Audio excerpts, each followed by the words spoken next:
I was really young in therapy. I don't know if I've told this story before. We had a client. Sorry, I was supervising another therapist, another student therapist. And she had a case where it was a third marriage for the woman. And she was really struggling, but she was telling me about it over several weeks of this. And she said, I'm stumped.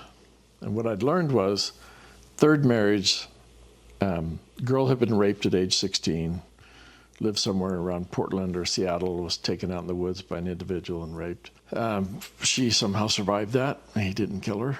First marriage, couldn't bear the thought of intimacy. Second marriage, did every possible kind of thing you could do sexually. And now in the third marriage, she was having, when she went to be intimate with her husband, she would flash back into these things when she was being raped or something. And no matter what, there was a female therapist. She was extremely sensitive, very thoughtful, very considerate, trying everything she knew, and we weren't getting anywhere. And I remember thinking, there's something that hasn't been told. There's something else. No matter what she shared and told about her story, I think there's something else. So that therapist invited me to come, got permission. We both went in, sat with them, and I said, would you just be willing to tell me in terms that would be safe for you to talk about what happened when you were 16, the rape? And she said, yes, I think I could do that. I've talked about it lots of times. And she describes being grabbed in a van, sort of quickly tied up, drive out in the woods. And as she's describing, he parks, and now this is going to begin. She said, I remember thinking, hey, I can find out what sex is like without having to be married. So and had she ever shared that before? No. And we all sat there, and I was like, I'm not sure how to read that, but that really seems significant. Because it doesn't feel like just a rape. It feels like you were going to find out something about it in that. The fact that she experienced a moment or a thought that wasn't just rejection. Yeah. Oh, that's a good way to put it. I wish I'd had that language right then. I did have it, didn't use it. But it isn't that I can't believe you're going to do this to me. It was actually welcoming.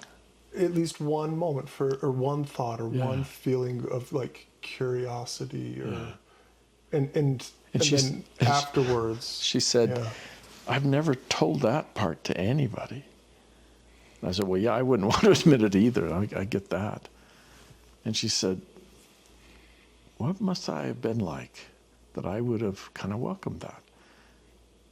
And the therapist, Patty, was, what 16-year-old girl is not curious about sex? Yeah. And she had actually misinterpreted that and had hidden that as, I must be really sick. Right. And she hid it. Right. And that's what I think, like, I believe in a world where we work, we make sense, and we can sort out things and come back. And so if that's true, which maybe it's not, but I like to engage in a world where I believe that. Well, look, I've seen it happen. Right, and I have a lot of evidence. Yeah. But if it's true that we can be okay, then when we're not, one possible proposal is that we're believing a lie about ourselves or the world. Yeah. She thought because she had this thought that it made her a sick or a really disturbed person. Yeah. But putting it into the open allowed it to become something different for her. Hopefully, I mean, was it a turning point for her? It was. Well, I never went again. And that therapist said that was a turning point. Yeah. Because now we weren't talking about the rape anymore. We're talking about how come I would have such a thought? How come I come? And it was like, I mean, her husband went, how could you ever, I mean, what 16-year-old isn't curious about that stuff? And for her, hearing that from him was huge. And maybe it is a weird thought. I'm thinking of, I want to say it's Frankel's book, but I read too many Holocaust books altogether. I told you this. There's one where they come out of the trains and they're standing in a row, and the SS guard starts to walk around And he says, some of you are going to be dead within a week. And he looked at Frankel, if I'm remembering who it was correctly. And he says, you'll be dead in 2 days. And Frankel says, I laughed out loud. And he says, I have no earthly idea why I would laugh at that. He says, I can only say that an abnormal response to an abnormal situation is normal. Yes. I like that. And maybe think about this. Here's something I know from like the neurology like classes that I took. I told you this one class we always circle back to, pathophysiology of mental illness, right? Yeah. And and it's cool because we kind of just look at what we see and then we're looking for the result that like is the most helpful. At least that's kind of somewhat what I feel like I'm trying to do. Yeah. Right? Is this helping? Right. But this one was interesting because it did have like some rooting in science where they would look at imaging of the brain and stuff like that. And in moments of extreme stress, and I can't think of anything more stressful than being grabbed and forced into a van and knowing what's coming, huge parts of your brain shut off. The cognitive part of your brain shuts off, fight or flight goes through the roof. At high enough levels of fight or flight, there's fight, flight, and freeze. We never talk about freeze. Or fawning. That's the fourth one. What? Tell me fawning. That one is it's imminent of being overpowered, and fawning is a way to Right. I'll become part of what's going on here. You don't have to worry about me. I'm almost not a like threat. the Stockholm kind of thing. Yeah, something like that. Yeah. Anyway, I don't think I have a good definition of that. I'm just saying, that's what I've heard. I don't think I would hold myself accountable for any thought, feeling, or emotion that went through my brain when I knew it was that severely altered and compromised by a massive dose of stress hormones. See, I'd be careful about saying that because I could see people hearing it and going, okay, so whenever I really behave badly, I can say, well, I was in the fight or flight, and you can't really hold me responsible for that. Maybe. I don't know. I think that if you are I do think that people do well taking as much ownership of what's going on, of their life and those things. But that also holds the space for, there are some things when it's not all of me here deciding. I believe that. I had a little part of my brain making decisions. I've experienced it at lower levels. I've been really anxious, and people come to me and they're like, hey, we have this problem we want you to sort out. And my capacity to sort that problem's diminished. Now, does that mean that I am powerless? No, I can go, man, I am so stressed and so anxious right now that I can't problem solve. I need to get my stress levels down. How do I do that? But it doesn't change the fact that in the moment I am diminished. Yeah. You know what I mean? Yeah, but it seems really healthy to say what you said, and that didn't feel diminished at all.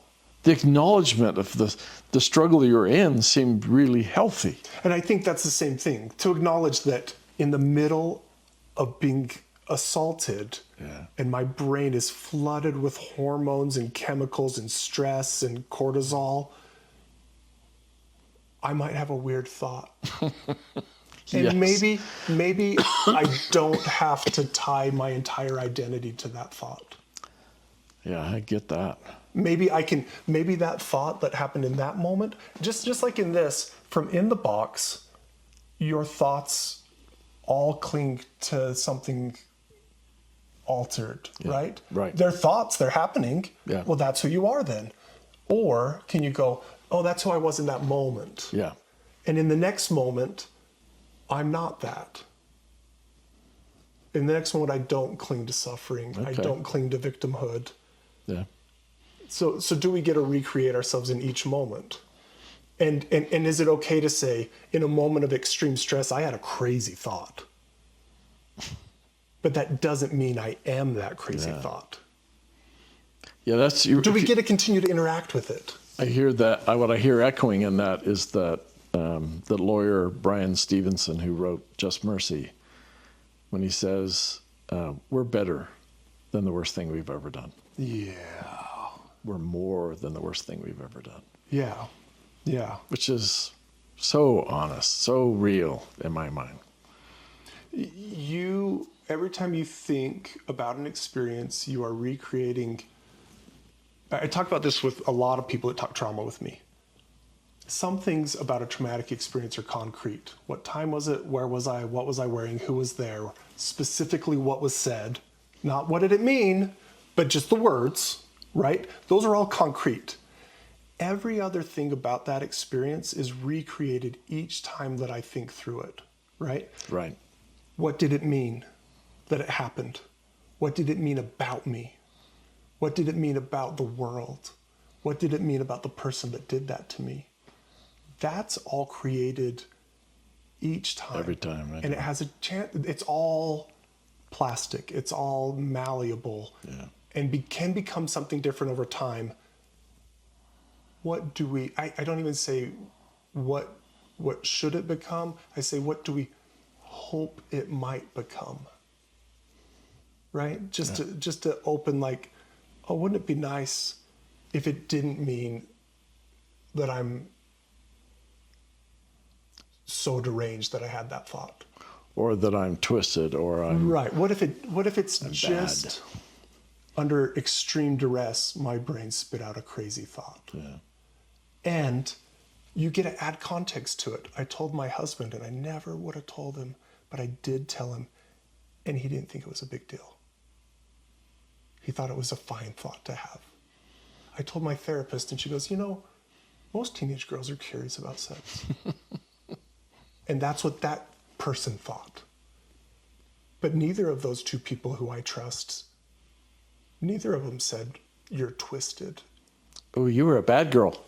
Yeah, you wanted it. Yeah. None of them thought that. No, but they weren't lawyers and judges. Whoops. Did that come out? You know what I mean? Yes.